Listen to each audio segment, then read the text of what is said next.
نحمده ونصلي ونسلم على رسوله الكريم وعلى آله وأصحابه وأزواجه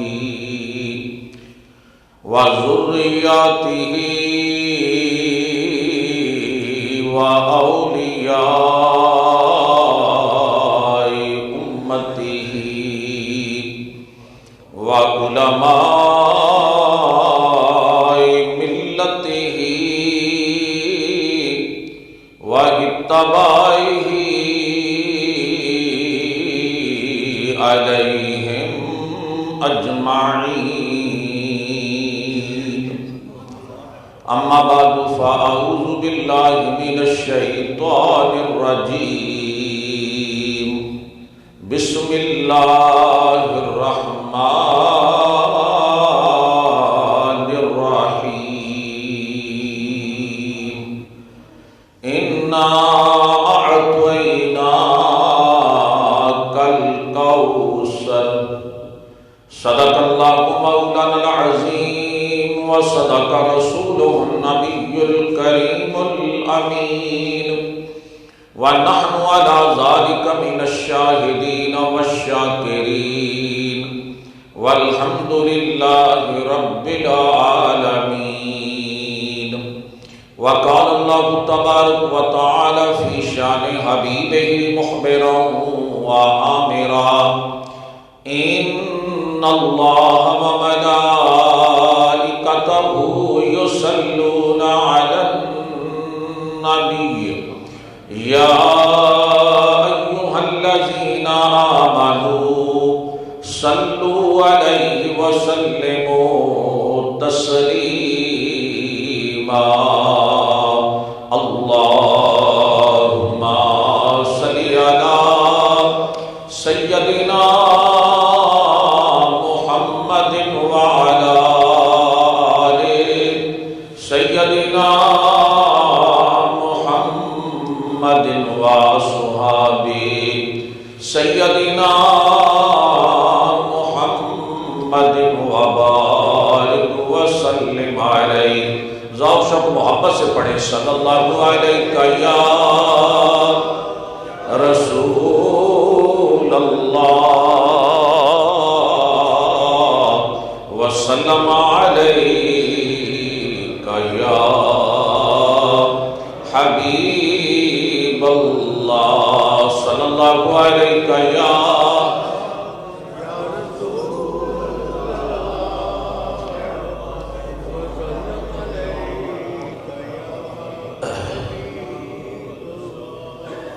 اللہ جل شانہ وعم نوالہ وعظم شانہ کی حمد و ثنا کے بعد درود لمحبوب حضور سرور کائنات فخر موجودات نور مجسم شفیع معاشر بے کسوں کے کس بے بسوں کے بس بے سہاروں کے سہارا غریبوں کے حامی یتیموں کے والی شفیع المذنبین رحمت للعالمین تاجدار عرب و عجم فخر آدم و بنی آدم معلم کائنات ہادی برحق سید الانبیاء قائد الانبیاء امام الانبیاء جناب محمد مصطفیٰ احمد مجتبیٰ صلی اللہ علیہ وسلم کی بارگاہ میں ہدیہ درود و سلام پیش کرنے کے بعد میرے نہایت ہی واجب الاحترام قابل عزت و صد احترام معزز و محترم سامعین حضرات، میرے محترم بزرگوں، محترم بھائیوں، عزیزوں، اللہ رب العزت کا لاتعداد شکر ہے کہ جس نے ہمیں اپنے پیارے محبوب صلی اللہ علیہ وسلم کی امت میں پیدا فرمایا، ہر طرح کی نعمتوں سے، برکتوں سے، عزتوں سے، عظمتوں سے سرفراز فرمایا۔ گزشتہ جمعۃ المبارک میں ہم حضور صلی اللہ علیہ وسلم کے علم غیب پر گفتگو کر رہے تھے اور موضوع ہمارا تشنہ رہ گیا تھا اور بڑی ایمان افروز گفتگو ہماری جاری و ساری تھی، مگر چونکہ وقت کا دامن ہمیشہ تنگ پڑ جاتا ہے اور بات کو ہم آگے نہیں بڑھا سکتے، تو آج میں نے سوچا بھی کسی بھی موضوع کو ادھورا نہیں چھوڑنا چاہیے، کوشش کرنی چاہیے کہ اس موضوع کے ساتھ انصاف کیا جائے۔ حضور صلی اللہ علیہ وسلم کی ذات وہ ذات ہے کہ جسے اللہ نے ساری کائنات کے اندر سارے نبیوں سے، سارے رسولوں سے، سارے ملائکہ سے بڑھ کر سب سے زیادہ آپ کو علم عطا فرمایا۔ کائنات کے اندر کوئی شخصیت ایسی نہیں گزری کہ جو حضور صلی اللہ علیہ وسلم کے علم کا مقابلہ کر سکے اور میرے حضور کے علم کا احاطہ کر سکے۔ حضور صلی اللہ علیہ وسلم کو خالق کائنات نے تمام علوم عطا فرمائے۔ اب حضور صلی اللہ علیہ وسلم سے کوئی چیز چھپی کیسے رہ سکتی ہے کہ خالق کائنات نے جب اپنا آپ ہی نہیں چھپایا تو حضور سے چھپا کیا رہ گیا؟ جس کو سمجھ آئیے وہ کہے سبحان اللہ۔ کہ خالق کائنات نے اپنے محبوب کو عرش پہ بلا کر، سارے پردے اٹھا کر، کرام الکاتبین کو بھگا کر، محبوب کو سامنے بٹھا کر ہاں جی اپنا دیدار بھی عطا کیا اور علم کے خزانے بھی عطا فرمائے۔ تو جب خدا ہی نہ چھپا تو بتاؤ چھپا کیا رہ گیا؟ اب نادان کہیں کہ یہ نہیں جانتے، وہ نہیں جانتے، وہاں کی خبر نہیں، یہاں کی خبر نہیں۔ اب میرے حضور نے، اب دیکھو نا یار، بولیوں کی زبانوں کی لینگویج کی بات آ گئی۔ میرے حضور وہ ہے جو ساری کائنات کی زبانیں جانتے ہیں۔ ہمارے حضور تو رب کی بولی بھی جانتے ہیں، رب کی بولی بھی۔ حضور کے سوا کون رب کی بولی جانتا ہے؟ ہائے ہائے، میرے حضور نے صرف اشارہ بھی دے دیا، تھوڑا سا اشارہ بھی دے دیا کہ رب کی بولی کیسی ہے۔ ہاں جی، جب حضور آئے تو اشارہ کیا دیا؟ میرے حضور نے فرمایا میرے رب نے جو مجھ سے کلام کیا لہجہ ابو بکر صدیق کا تھا، لہجہ سیدنا صدیق اکبر رضی اللہ تعالیٰ کے لہجے میں اللہ نے مجھ سے کلام فرمایا۔ اللہ اکبر۔ حضور صلی اللہ علیہ وسلم کے علم کا احاطہ کرنا یہ کسی کے بس کی بات نہیں ہے۔ علم سارا کا سارا حضور ہے، علم سارے کا سارا حضور صلی اللہ علیہ وسلم کی ذات ہے۔ جتنا بندہ حضور کے قریب ہوتا ہے اتنا ہی بڑا عالم بن جاتا ہے، اتنا ہی بڑا۔ جو حضور کے قریب ہو گیا وہ عالم ہو گیا، جتنا حضور سے دور چلا جائے اتنا ہی بڑا جاہل بن جاتا ہے، اتنا ہی بڑا جاہل بن جاتا ہے۔ پتہ چلا حضور کے قریب ہونے کا نام علم ہے، حضور کا قرب حاصل کرنے کا نام ایمان ہے، ان کو جاننے کا نام ایمان ہے، ماننے کا نام ایمان ہے، ان سے کٹ جانا کفر ہے۔ جو مصطفیٰ کے قدموں کے قریب ہو گیا وہ سب سے بڑا عالم ہو گیا، جو مصطفیٰ کے قدموں سے دور ہوتا چلا گیا وہ سب سے بڑا جاہل ہو گیا۔ میں نے 2 جملوں میں بات سمجھا دی ہے۔ زیارہ مجھے اپنے دماغ پر زور نہیں دینا پڑا کہ جتنا بڑا عالم ہوگا اتنا ہی حضور کا اس کو قرب حاصل ہوگا۔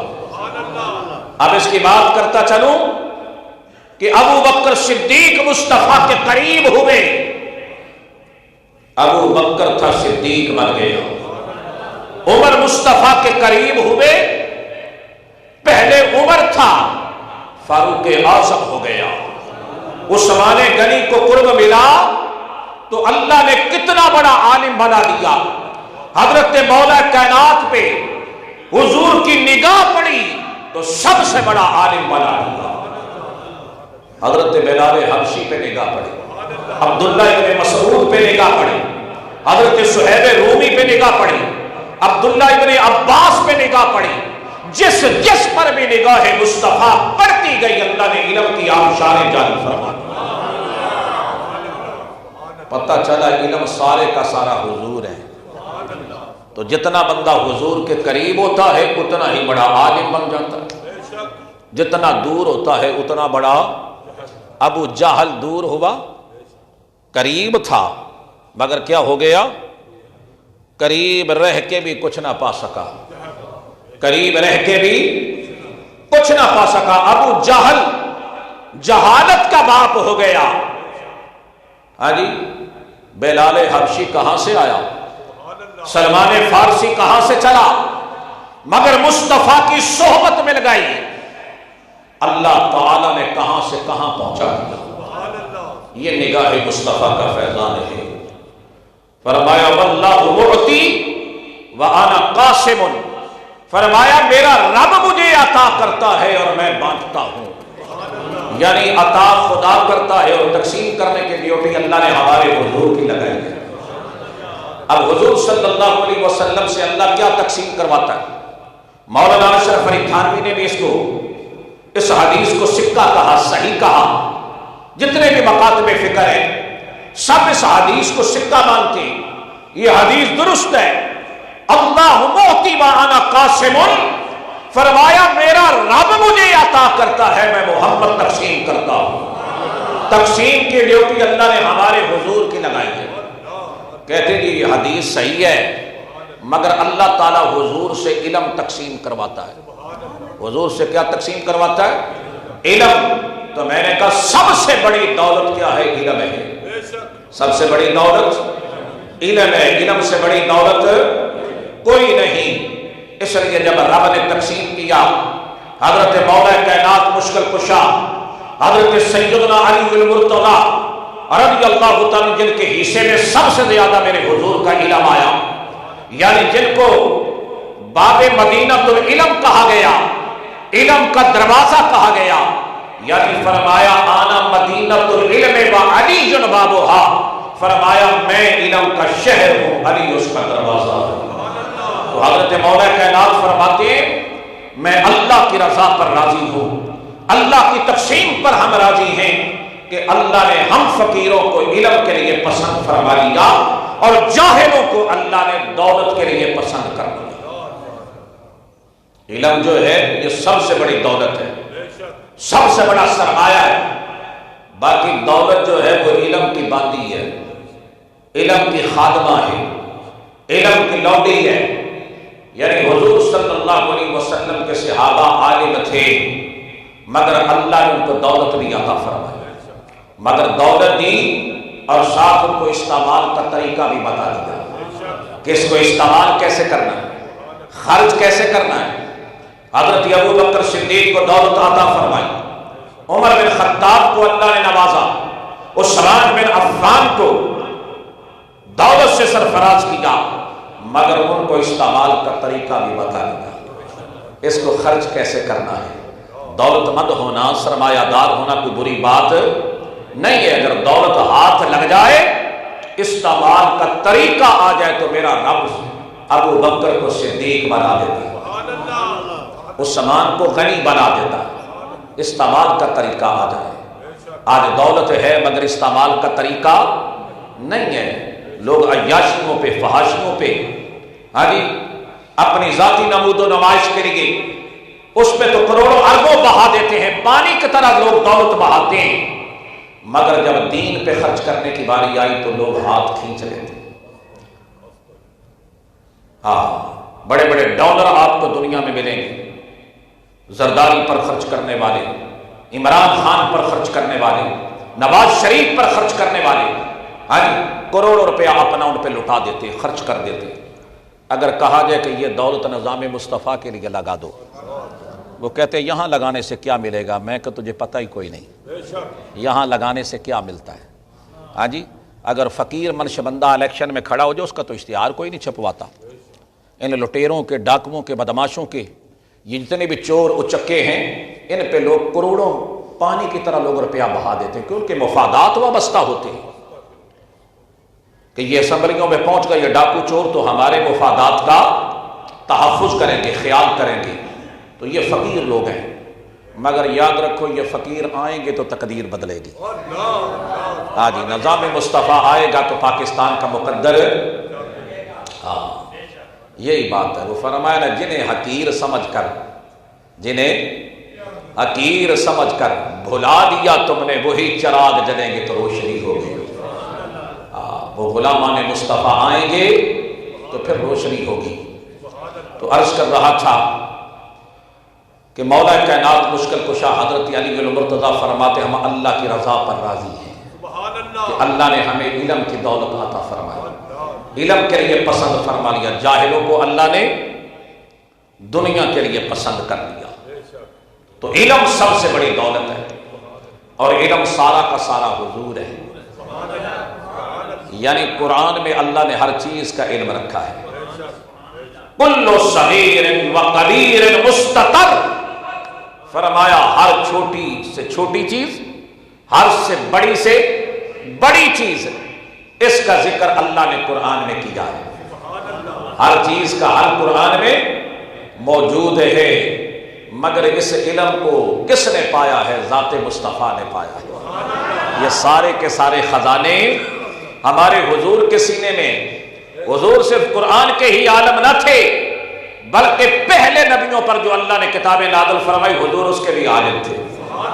ان کتابوں کے علوم بھی اللہ نے آپ کو عطا فرمائے۔ آپ توریت کے بھی عالم، زبور کے بھی عالم، انجیل کے بھی عالم، اور سارے قرآن کے عالم ہیں۔ آپ کہیں گے کہ قرآن تو حافظوں کے سینے میں ہے، قرآن حفاظ کے سینے میں ہے۔ میں کہ حفاظ کے سینوں میں الفاظ ہیں، وہ قرآن کے لفظوں کے حافظ ہیں، مگر معانی کے، علم کے، اس کے مفہوم کے عالم نہیں ہے۔ علم سارے کا سارا اللہ حضور کے قدموں سے عطا فرماتا ہے، ان کے ذریعے سے عطا فرماتا ہے۔ تو اس لیے حضور صلی اللہ علیہ وسلم جس نے بھی نبی کے علم پہ اعتراض کیا یا شخصیت پر، پھر میرے رب نے دیکھو نا کیسے نبی کے مرتبے کو بلند کیا۔ حضرت آدم علیہ السلام اللہ کے پیارے نبی ابو البشر، جب ان کو تخلیق کیا، ان کا جسد مبارک بنایا اور اس میں اپنی روح پھونکی۔ کیا؟ جب روح ڈالی تو حضرت آدم علیہ السلام اٹھ کر بیٹھ گئے۔ اب حضرت آدم علیہ السلام کو ملائکہ کے سامنے، فرشتوں کے سامنے بنایا۔ اب ملائکہ سمجھنے لگے کہ ہم نور ہیں۔ آدم علیہ السلام کو مٹی سے بنایا، گارے سے بنایا، ہوا اور پانی سے بنایا، ہم افضل۔ تھوڑا سا ان کے ذہن کے اندر نا یہ خلش پیدا ہوئی۔ میرے رب نے فرمایا اچھا تم اپنے آپ کو افضل سمجھتے ہو؟ فرمایا انبئونی باسمائی، میرے رب نے فرمایا مجھے ان چیزوں کے نام تو بتاؤ، ان چیزوں کے نام بتاؤ۔ ملائکہ کرتے لا علم لنا، یا اللہ ہم نہیں جانتے، ہم تو اتنا جانتے ہیں جتنا تو نے ہمیں عطا فرمایا ہے۔ پھر میرے رب نے آدم علیہ السلام سے فرمایا کہ اے آدم علیہ السلام تم بتاؤ۔ اب آدم علیہ السلام کو جب حکم ملا تو بتانا شروع کر دیا۔ ابھی تخلیق کو بھی دنیا میں تشریف لائے تو میرے رب نے سب کو سکھا کے، پڑھا کے، عطا کر کے بھیجا۔ فرمایا آدم علیہ السلام تم ان چیزوں کے نام بتاؤ۔ حضرت آدم علیہ السلام نے نام لینے شروع کر دیے۔ یہ مکان ہے، یہ زمین ہے، یہ کرسی ہے، یہ قلم ہے، یہ آسمان ہے، یہ فلاں شے ہے، یہ بس ہے، یہ گاڑی ہے، یہ جہاز ہے، یہ کرسی ہے، یہ ٹیبل ہے۔ تمام چیزوں کے نام حضرت آدم علیہ السلام نے بتا دیے، اور اللہ نے ان کو تمام چیزوں کے نام سکھا دیے۔ سکھانے والا کون؟ رب ذوالجلال، اس نے آدم علیہ السلام کو سکھا کے بھیجا۔ فرمایا اب جھک جاؤ، فاسجدوا لآدم، میرے آدم کے سامنے سجدہ ریز ہو جاؤ، ان کے سامنے سجدہ ریز ہو جاؤ، جھک جاؤ۔ اب ملائکہ کو جھکنا پڑا۔ آدم علیہ السلام کے سامنے حکم تھا رب کا، تعظیم کرو میرے آدم، سجدہ کرو میرے آدم کو۔ تو سارے جھک گئے سوائے ابلیس کے۔ اکڑ گیا، غرور و تکبر کا پتلا بن گیا، زندیق ہو گیا، راندا ہوا راندے درگاہ ہو گیا. اللہ نے اپنی بارگاہ ربوبیت سے اسے نکال دیا، فرمایا دفع ہو جا. تو نبی کے قدموں سے دور ہو گیا. وہ ابلیس تھا، ملائکہ سے افضل تھا، ملائکہ کا استاذ تھا، مگر اللہ کے نبی کی تعظیم نہ کرنے کی وجہ سے میرے رب نے لعنت کا توق گلے میں ڈال کر نکال دیا. اس سے بڑا کوئی عبادت گزار تھا؟ اس سے بڑی عبادت کس کی ہے؟ لاکھوں کروڑوں سال اس نے عبادت کی. رب نے اس کی عبادت کو نہیں دیکھا، بندگی کو نہیں دیکھا، سجدوں کو نہیں دیکھا. کہنے لگا مولا تجھے سجدہ کروں گا جتنے مرضی کروا لے، پر آدم کو سجدہ نہیں کروں گا. اکڑ گیا، غرور کیا، تکبر کیا. میرے رب نے اپنی بارگاہ سمدیت سے نکال دیا. فرمایا تم پر لعنت برستی رہے گی. کیا مانا؟ جو نبی سے دور ہو گیا اس کے لیے پھٹکا رہے، اس کے لیے لعنت کا توق ہے. جو نبی کے قدموں کے قریب ہوتا چلا گیا، اللہ نے اس کو سب سے بڑا عالم بنا دیا، سب سے بڑا عالم بنا دیا. تو حضور صلی اللہ علیہ وسلم سے اللہ آپ کے ذریعے سے علم بھی عطا فرماتا ہے، دیگر نعمتیں بھی عطا فرماتا ہے. رب نے تو چابیاں حضور کو عطا فرمائی. اوتیت مفاتیح خزائن السماوات والارض، فرمایا میرے رب نے مجھے زمین و آسمان کے خزانوں کی کنجیاں عطا فرمائی. وہی رب ہے جس نے تجھ کو ہمت الکرم بنایا. وہی رب ہے جس نے تجھ کو ہمت الکرم بنایا. ہمیں بھیک مانگنے کو، ہمیں بھیک مانگنے کو تیرا راستہ بتایا. وہی رب ہے جس نے تجھ کو ہمت الکرم بنایا.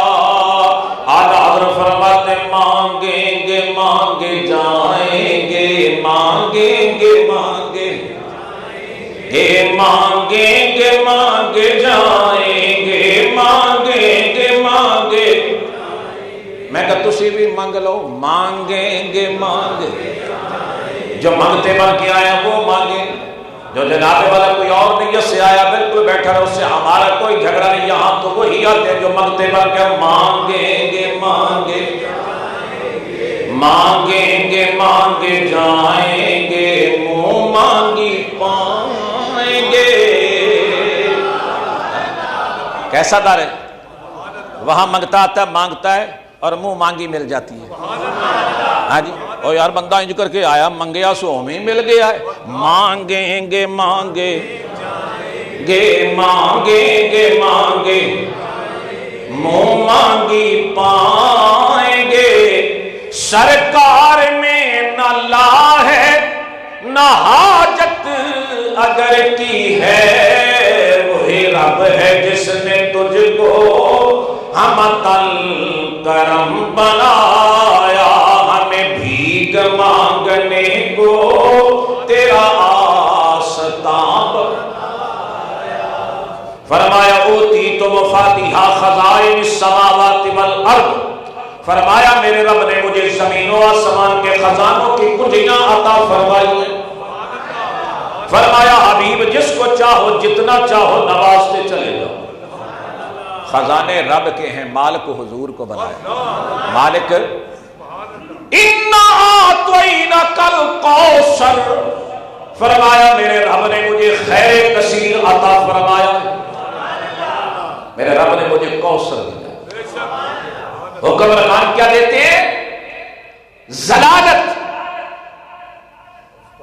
سیاستدان کیا دیتے ہیں؟ سیاست. حکمران دولت. حضور کیا دیتے ہیں؟ کوثر. فرمایا محبوب میں نے تجھے کوثر دے دیا، خیر کثیر عطا کیا ہے. وَأَمَّا السَّائِلَ فَلَا تَنْهَرْ، پیارے حبیب سائل کو مت جھڑکو، منگتے کو مت جھڑکو، جو بھی مانگنے آئے اسے عطا کرتے جاؤ. لا ورب العرش، جس کو جو ملا ان سے ملا. لا ورب العرش، جس کو جو ملا ان سے ملا. بٹتی ہے کونین میں، بڑھتی ہے کونین میں، نعمت رسول اللہ کی سب پڑھو بڑھتی ہے کونین میں۔ میں کہ اللہ دی رضا واسطے پڑھ لو، بڑھتی ہے کونین میں نعمت رسول اللہ۔ تو جو کچھ بھی بٹ رہا ہے حضور کا صدقہ بٹ رہا ہے، حضور کے صدقے سے مل رہا ہے۔ ہاں جی اب آبی آج نسی نہیں جی نا اسی حضور دا صدقہ نہیں کھاندے۔ سبحان اللہ، میں کیا تو کیوں نہیں کھاندا؟ میں کیا مولوی ہو کے ممبر تے بہ کے پونکے کہ میں نہیں کھاندا؟ ممبر تے بھی بھاوے مسجد دے، جامعہ مسجد کے ممبر پہ بیٹھ کر کہ میں نہیں کھاتا۔ بھائی کدی سنیاں پوچھے تے کر گیا ممبر تیرے پیو دا ہے؟ اسی بولو یار۔ انہوں نے کہا مولوی مجھے یہ بتا ممبر تیرے باپ کا ہے؟ میں تو کوئی اور بات کرتا، مجھے تعجب نہ ہوتا، دکھ نہ ہوتا، تکلیف نہ ہوتی جب ممبر پہ بیٹھ کر کہے کہ میں رسول اللہ کا صدقہ نہیں کھاتا۔ میں کہ تیری تو کمائی ہی مصلی اور ممبر کی ہے، تو ممبر بھی مصطفیٰ کا مصلی بھی، اور جی بول سنیا مصلی بھی ممبر بھی، اور اچھی ممبر بھی مصلی بھی۔ میں کہ مصلی اور ممبر دی کمائی کھا کیا کہ میں نہیں کھاندا؟ ایتھے میرے امام بولے فرمایا تیرا کھائیں تیرے غلاموں سے الجھے، تیرا کھائیں تیرے غلاموں سے الجھے، ہے منکر عجب کھانے گھرانے والے، ہے منکر عجب کھانے گھرانے، کھاندہ بھی ہے کو گراندہ بھی ہے، کھاتے بھی ہیں اور گراتے بھی ہیں۔ یہ عجیب منکر ہے، ان کا لنگر کھا بھی رہا ہے اور آگے سے حضور کے غلاماں نو کوری پاندا ہے۔ بوتھا چبلاں ورگا ملا کے نا جناب اتھے جدو جانے مدینہ شریف تھے انج بوتھے بگڑے ہوئے سجے ہوئے لانتاں پئیاں ہوئیاں تے انج کر کے کھلوتا ہوتا ہے تے حضور دا غلام اگر محبت کا اظہار کردا تو منہ چڑھاندے ہیں۔ ہاں جی اتنا غصہ آتا ہے ایمان سے، حضور کے غلام اس وقت ٹارچر ہوتے ہیں، زخمی ہوتے ہیں، تکلیف ہوتے ہیں۔ ہاں جی وہ ہمارے بہت بڑے شیخ گزرے ہیں، وہ اپنا کویت کے وزارت المذہبی امور کے اور وزارت الشؤون کے وہ منسٹر تھے، الشیخ السید یوسف الرفائی۔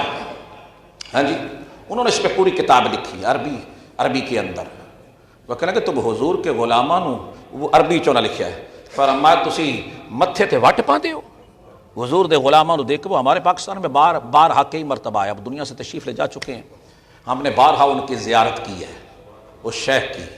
تو کویت کے وہ حکمران رہے ہیں مگر ہیں حضور کے عاشق، غلام مصطفیٰ۔ فرمایا کہ تسی حضور دے غلاماں نو غصے نال ویندے ہو، متھے تے وٹ پاندے ہو ہیں؟ یعنی اس طرح انہوں نے اس کا اظہار کیا۔ فرمایا کہ وقت آئے گا کہ یہ غلامان مصطفیٰ تم سے چن چن کے بدلہ لیں گے، ہاں چن چن کے تم سے بدلہ لیں گے۔ تم کس طرح حضور کے غلاموں کے ساتھ کرتے ہو زیادتیاں، اب تو ان کا مقصد ہی کوئی اور ہے نا جی۔ اب تو انشاءاللہ اللہ کی مدد ضرور آئے گی، اب ان کی تباہی اور بربادی کا سلسلہ شروع ہوگا انشاءاللہ۔ جو حضور سے کٹ گیا وہ دنیا سے کہیں کا بھی نہیں رہا، تو وہ تو خدا کے در سے بھی کٹے ہوئے ہیں، مصطفیٰ کے در سے بھی کٹے ہوئے ہیں۔ ہاں جی یہ تو میرے رب کا سمجھو کرم ہے کہ جو وہ سانس لے رہے ہیں نا کچھ دنوں کے لیے، وہاں رکے ہوئے ہیں، ٹھہرے ہوئے ہیں۔ اب دیکھو یہ مالک جانتا اس کے پاس فیصلے کیا ہونا اور کب ہونا ہے انشاءاللہ۔ حقیقی وارث ضرور آئیں گے، مکہ اور مدینے کے حقیقی وارث ضرور آئیں گے انشاءاللہ۔ وہ دور اللہ کرے کہ ہم اپنی آنکھوں سے دیکھیں وہ منظر، ہاں جی پھر سے وہ رونقیں بحال ہو جائیں جو ایک صدی پہلے تھی۔ زیادہ دور کی بات نہیں کہ ایک صدی پہلے جو ماحول تھا خدا کرے پھر لوٹ کے آ جائے۔ ہاں جی وہی عظمتیں، وہی رفعتیں، وہی حضور کے درود و سلام کے نغمات، وہی نعت مصطفیٰ کے نغمات. آدھی دیوانہ کوئی ادھر سے جا رہا ہو، کوئی ادھر جا رہا ہو، کوئی حضور کے ساتھ اپنی عقیدت و محبت کا اظہار کر رہا ہو، تو پتہ چلا جو حضور کے قدموں کے قریب ہو جائے وہ عالم بن جاتا ہے، سب سے بڑا عالم بن جاتا ہے. حضور کے صدقے سے اللہ تعالیٰ سب کچھ عطا فرماتا ہے. ہاں، بڑے بڑے نبی آئے، رسول آئے. حضرت نوح علیہ السلام 950 سال ان کی تبلیغی عمر ہے. کتنی؟ اب ہمارے حضور صلی اللہ علیہ وسلم کی تبلیغی زندگی ہے 23 سال. کتنے؟ 23 سال. اب 23 سال میں سے قبلہ شاہ صاحب اگر راتیں نکال دیں تو کتنے بچے؟ 11.5 سال. اب توجہ فرمائیں، بات سمیٹ رہا ہوں. خلیفہ صاحب جلدی جلدی کر لو، منٹ جے تواڈے کول بھی 5 تے ساڈے کول بھی 5 ہے. ہن گل کرنی ہے بڑی مزیدار کہ 23 سال ہمارے حضور نے تبلیغ فرمائی. اس میں سے راتیں نکال دیں تو کتنے بچے؟ 11.5 سال. اب 11.5 سال میں حضور نے جہاد بھی کیا. ہاں جی، جہاد کے علاوہ ظاہر ہے بیوی بچوں کو بھی ٹائم دیا، ملاقاتیوں کو بھی ٹائم دیا، نمازیں بھی پڑھی. ہاں جی، معاملات زندگی ان میں بھی وقت لگا، نمازوں میں بھی وقت لگا، عبادت میں بھی وقت لگا، بیوی بچوں کو بھی ٹائم دیا، گھر بار کو بھی دیکھا. اب بچا کیا باقی بتاؤ؟ 4-5 سال. اب اس میں میرے حضور نے پوری دنیا میں اللہ کا دین پہنچانا ہے. اتنا ورک، اتنا ورک، اتنا اگر 24 آور بھی اگر بندہ کام کرے 23 سال تو پھر بھی اتنا کام نہیں ہو سکتا جتنا میرا حضور کر کے گئے، جتنا حضور نے کام کیا ہے. اب میرے حضور صلی اللہ علیہ وسلم نے فرمایا بھائی مختلف ممالک میں تمہیں مبلغ بنا کر بھیجنا چاہتا ہوں، کون کون جائے گا؟ 40 لوگ تیار ہوئے. کتنے؟ 40. فرمایا کہ جن ممالک میں تجھے بھیجنا ہے کیا ان ملکوں کی زبان آتی ہے؟ اب زبان سیکھنے کے لیے وقت چاہیے. میرے حضور کے پاس تو وقت نہیں ہے. آج کے دور میں اگر کسی نے کسی ملک کی لینگویج فرانسیسی سیکھنی ہو، چینی زبان سیکھنی ہو، عربی سیکھنی ہو، انگلش سیکھنی ہو، کوئی بھی لینگویج آپ نے سیکھنی ہو، اس کے لیے 1 سال کا وقت چاہیے، کم از کم 6 مہینے 9 مہینے چاہیے، پھر جا کر کو سج بدھ بندے کو آتی ہے.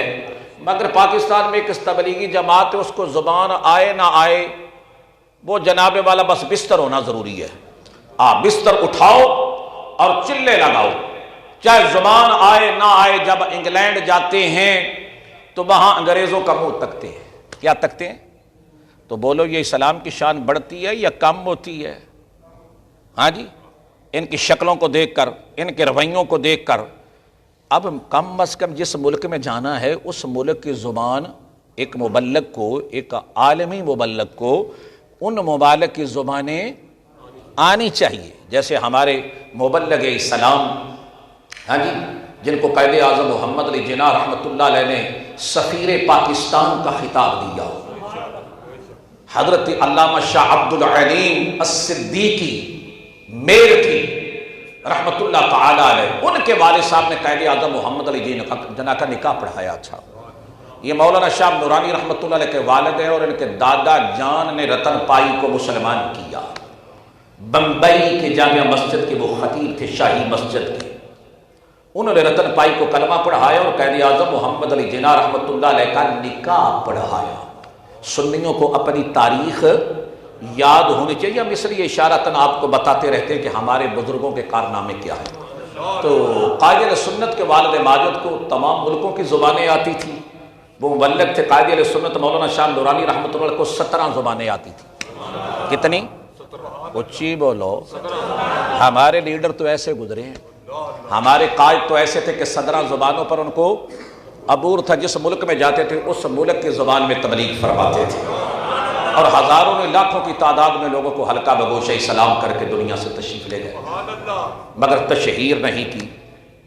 کوئی پمفلٹ، کوئی رسالہ، کوئی اخبار یا میڈیا پر کبھی آ کر ایسا انہوں نے بتایا بھی نہیں، مگر ورک اتنا کر گئے. کتنے لوگوں کو مسلمان کر کے دنیا سے باہر عرض کر رہا ہوں کہ جس ملک میں جانا اس ملک کی زبان آنی چاہیے. میرے حضور کے پاس تو وقت ہی نہیں کہ ان کو زبانیں سکھائی دیں. فرمایا ایسے کرو، آج تم نے رات گھر نہیں جانا، میری مسجد میں سو جانا، میری مسجد میں سو جانا. اب وہ 40 کے 40 مسجد نبوی شریف میں سو گئے. جب صبح نماز فجر کا وقت ہوا میرے حضور تشریف لائے، فرمایا ان کو بیدار کر دو. جب صبح اٹھے حضور صلی اللہ علیہ وسلم کی امامت میں نماز فجر ادا فرمائی. میرے حضور کھڑے ہوئے، فلاں ملک میں کون جائے گا؟ عرض کی یا رسول اللہ صلی اللہ علیہ وسلم میں جاؤں گا. روم میں کون جائے گا؟ فارس میں کون جائے گا؟ فلاں ملک میں کون جائے گا؟ جیسے جیسے حضور پکارتے جاتے وہ مبلغ کھڑا ہو جاتا. یعنی ایک رات میں اللہ تعالیٰ نے ان کو ان ملکوں کی زبانیں عطا فرما دی. اب یہاں جملہ سنیے کہ جن کی گزرگاہوں میں، جن کے راستے میں گزرگاہ میں لیٹنے سے اللہ نے 40 مبلغوں کو اور زبانیں عطا فرما دی، اس ہستی کا اپنا مقام کیا ہوگا؟ جن کی نگاہ سے ساری زبانیں آ گئی.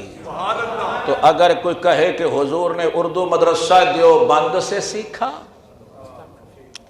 ایک سالے فرماتے، پتہ کیا لکھا ہے؟ ہمارے سالے، میں کہ تواڈے سالے انج دے نے تے تواڈے سبحان اللہ بد کنج دے ہون گے. ہیں جی کہ وہ خواب دیکھا حضور آئے، دارالعلوم دیوبند میں دیکھا حضور آئے تو اردو بول رہے تھے. پوچھا حضور آپ کو اردو کب سے آتا ہے؟ فرمایا جب سے مدرسہ دیوبند بنا ہے.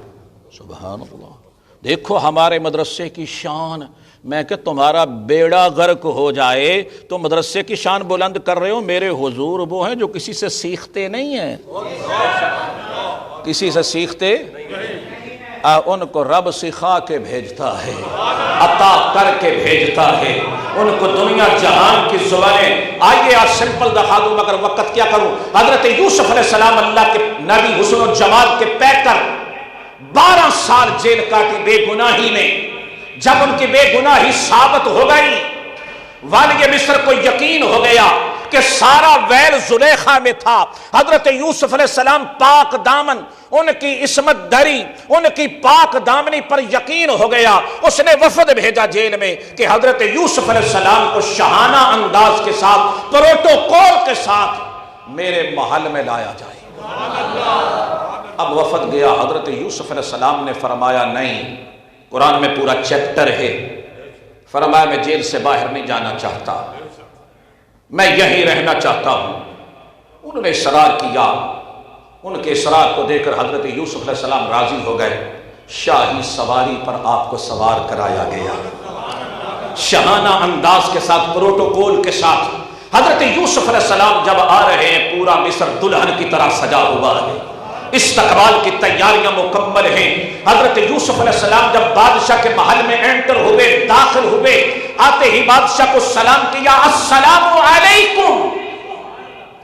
بادشاہ چونک اٹھا، پوچھنے لگا اے یوسف علیہ السلام یہ کون سی زبان ہے؟ فرمایا یہ میرے جد اعلیٰ حضرت اسماعیل علیہ السلام کی زبان ہے. جو بادشاہ تھا اس کو 70 زبانیں آتی تھی. کتنی؟ 70 زبانیں آتی تھی. حضرت یوسف علیہ السلام نے ہاتھ اٹھائے، اللہم بارک فی مصر، کہ اللہ اے اللہ مصر والوں کو برکتیں عطا فرما، مصر والوں کو جزا عطا فرما. اب دعا دینے لگے. وہ چونک کر دیکھنا، تعجب کرنے لگا، حیرت میں مبتلا ہو گیا. یہ کون سی زبان ہے؟ 70 بولیاں بولنے والا، جس کو 70 زبانیں آتی تھی مگر اللہ کے نبی کی زبان نہیں آتی تھی. کہنے لگا یہ کون سی زبان ہے؟ فرمایا یہ میرے بابا حضرت یعقوب علیہ السلام کی زبان ہے، میرے دادا حضرت اسحاق علیہ السلام کی زبان ہے. بادشاہ نے 70 زبانوں میں حضرت یوسف علیہ السلام سے کلام کیا. آپ نے 70 زبانوں میں جواب دیا. اب میرے حضور کے بارگاہ میں رومی بھی آتے، شامی بھی آتے، یمنی بھی آتے، افریقن بھی آتے، مختلف ممالک سے لوگ آتے. میرے حضور ٹرانسلیٹر نہیں بلاتے تھے. میں کہ بدھ وہ اس ہستی کا مقابلہ کرتے ہو.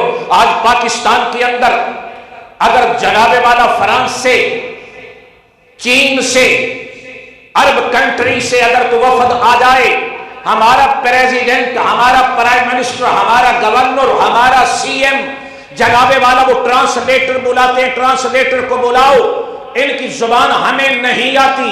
میں کہ بدھو اور تم زبانوں کے محتاج ہو۔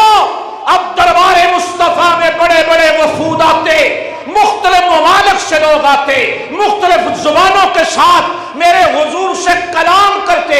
اگر میرے حضور سے اگر یمنی آتا تو حضور اس کی زبان میں جواب دیتے، اگر کوئی فارس سے آتا حضور فارسی میں کلام کرتے۔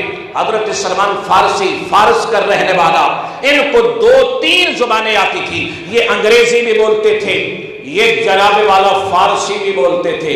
جب میرے حضور سے کلام کرتے حضور اسی زبان میں جواب دیتے۔ اللہ نے